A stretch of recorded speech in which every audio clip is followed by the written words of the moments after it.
చూద్దాం. నాకెవరో క్లిప్పింగ్ చూపెడితే అది చూస్తుంటే I thought I must react for it. దాన్ని దృష్టిలో పెట్టుకుని వల్ల నేను మరి మిమ్మల్ని ఇబ్బంది పెట్టే పరిస్థితి వచ్చింది. దయచేసి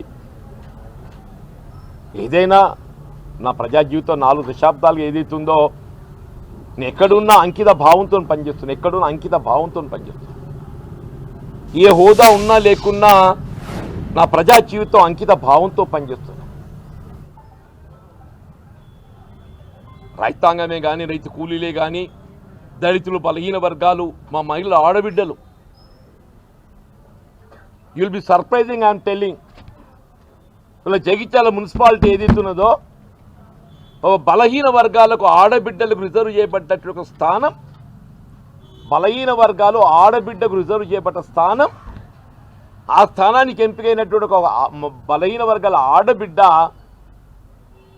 ఇదే ఎమ్మెల్యే గారి ఒత్తిడితో మానసికంగా కృంగి రాజీనామా చేస్తే సరే, already she has resign, whatever are the reasons.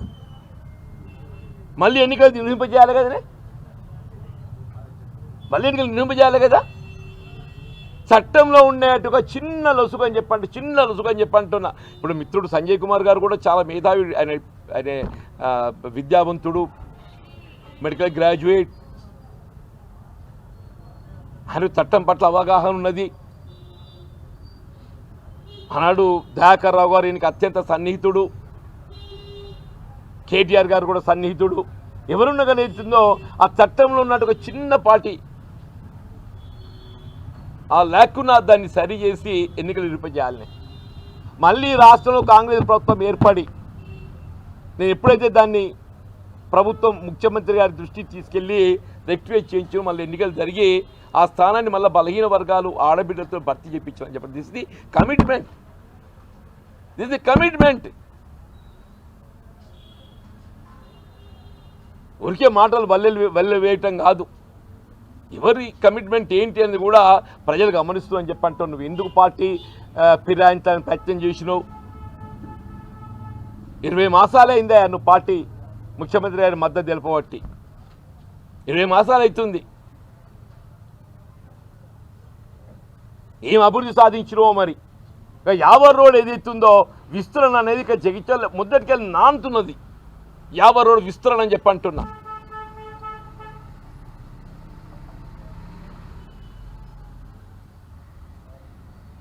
గతంలో 100 ఫీట్ల విస్తరణకు ఏదైతుందో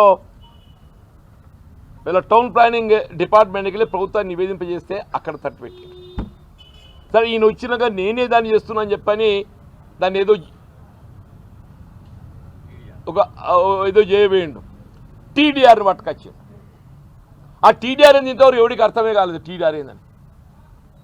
నేను మొన్న లాస్ట్కు బిఫోర్ మున్సిపల్ ఎలక్షన్స్ కలెక్టర్ గారి దృష్టికి తీసుకెళ్ళి, ఒకటి విస్తరణ, రెండవది ఏదైతున్నదో వీళ్ళు విస్తరణకు సంబంధం లేకుండా ఇవాళ అనుమతులకు భిన్నంగా డీవియేషన్స్తో నిర్మాణం చేయబడ్డటువంటి ఉన్నాయి యావర్ రోడ్డు మీద. యావర్ రోడ్డు మీద ఏదైతున్నదో విస్తరణకు సంబంధం లేకుండా అనుమతులకు భిన్నంగా చేపట్టబడ్డ నిర్మాణాలు ఉన్నాయి. అవైతే తొలగించవచ్చు. కలెక్టర్ గారు ఆదేశాలు ఇచ్చిండ్రా.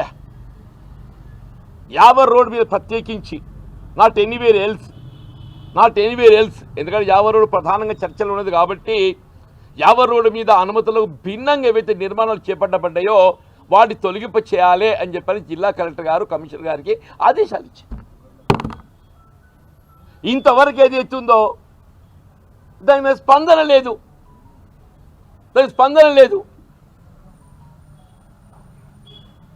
అక్కడ పెట్రోల్ పంప్ ఏదైతుందో లీజ్ అనే ఒక నెపంతో ఆక్రమించుకోబడ్డది.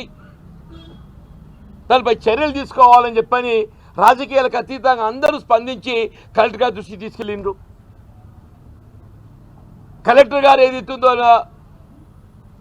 కమిటీ చేసిండేది, ఆ కమిటీ ఒక నివేదిక ఇచ్చింది.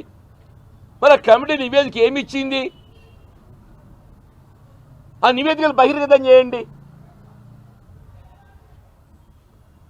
ఇప్పుడు ఆ చట్టపరంగా చర్యలు తీసుకోవద్దా?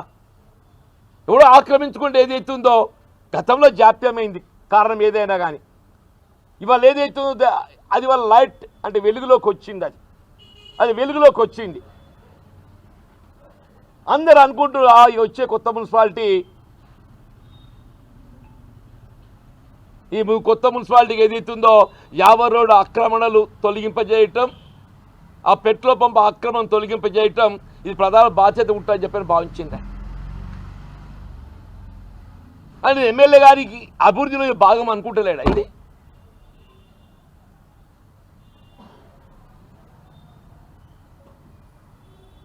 నూకబెల్లి ఇంతవరకు ఏదైతుందో అక్కడ 2 వార్డ్స్ ఏర్పాటు చేసి షిఫ్ట్ చేయాలని చెప్పానంటే మొన్న మున్సిపల్ ఎన్నికలు ఏదైతుందో అవి కేటాయింపు చేయబడ్డ లబ్ధిదారులు అక్కడ తరలింపబడలేదు.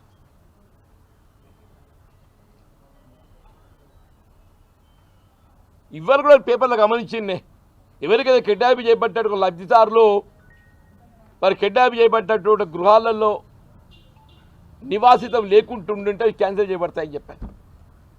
ఏమిటి నాకు తెలుస్తలేదు చెప్పంటే ఇక్కడ జయించాలి. ఆ డంపింగ్ యార్డ్ అది కాల్తూనే ఉంటాయి. డంపింగ్ యార్డ్ సమస్యల గురించి మాట్లాడితే చెప్పంటే డంపింగ్ యార్డ్ అయితే పాపం హార్ట్ ఆఫ్ ది కాలనీలో కాల్తూనే ఉంటుంది. అది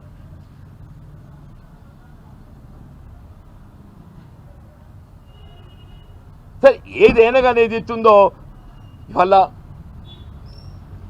వాస్తవానికి అనుగుణంగా రాజ్యాంగబద్ధంగా మాట్లాడాలని అంటూ రాజ్యాంగబద్ధంగా నేనైనా మీరైనా ఎవరైనా కానీ చెప్పంటాను. నేను తీసుకోపోయే నిర్ణయం ఏదున్నా కానీ రాజ్యాంగబద్ధంగా ఉంటుంది. తీసుకోపోయే నిర్ణయం ఏదున్నా కానీ ఏదైతుందో రాజ్యాంగబద్ధంగా ఉంటుంది. రాజ్యాంగాన్ని అతిక్రమించేలాగా ఉండదు. మా మిత్రులాగా ఏదైతుందో రాజ్యాంగాన్ని అతిక్రమించేలాగా ఉండదు. నేను నిర్ణయం తీసుకున్నా కానీ చట్టసభకి ఎంపికైన ఒక సభ్యుడు రాజ్యాంగబద్ధంగా ఆయన ఆలోచన విధానం ఉండాలి. People will appreciate it. ఆ విధంగా కాకుంటే ఏదైతున్నదో ఆయన నాకు నీతులు చెప్తాడు. నేను కలిసి పనిచేస్తా జీవన్ రెడ్డితోని ఒరియవ నువ్వు ఎక్కడ నీది ఏ పార్టీ, నీ కథ ఏంది? మరి ఆయన ఏ పార్టీ అనుకుంటున్నాడు నాకు తెలియదు. నేనైతే ఇంతవరకు అయితే కాంగ్రెస్లో ఉన్నానే. ఇంతవరకు అయితే కాంగ్రెస్లో ఉన్నా, ఉండాలని కూడా కోరుకుంటున్నా. మరి బంధం దేవుడు ఎవరేం చేయాలి? బంధం దేవుడు ఎవరేం చేయాలి అంటున్నా. ఎవడో వచ్చి ఇంత చిచ్చు పెడితే ఏం చేయాలి?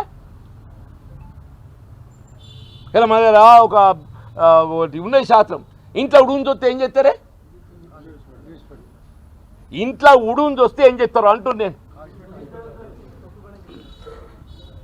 ఇప్పుడు ఉడుగు లెక్క అజిత్ వచ్చే, ఆయన ఉడుగుతో సంసారం చేయాలని కోరుకుంటుండా? ఉడుగుతో కలిసి ప్రయాణం చేయాలని కోరుకుంటుండా ఆయన?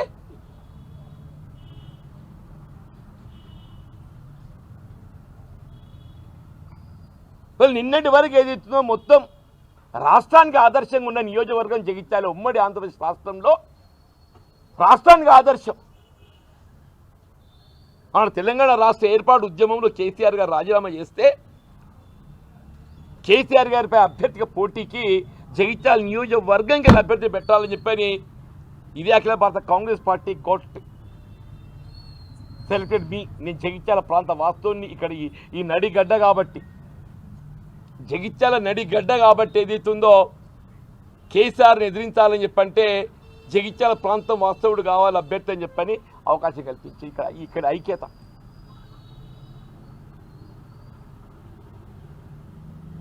ఇవాళ 1996 by election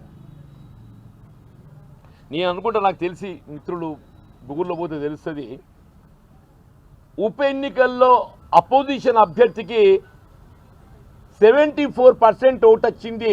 but I don't think anywhere else. 96 Jagtial ఉప ఎన్నికల్లో I got polled 74% as Congress party opposition candidate. Ruling party అభ్యర్థి రావడం సహజం ఉప ఎన్నికల్లో.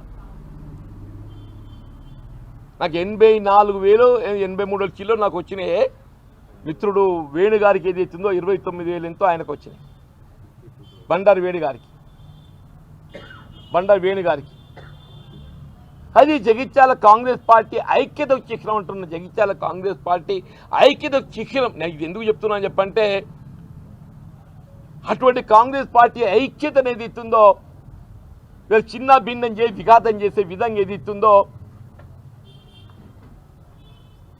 మా రాజకీయాల పరిస్థితి ఏమైపోయింది.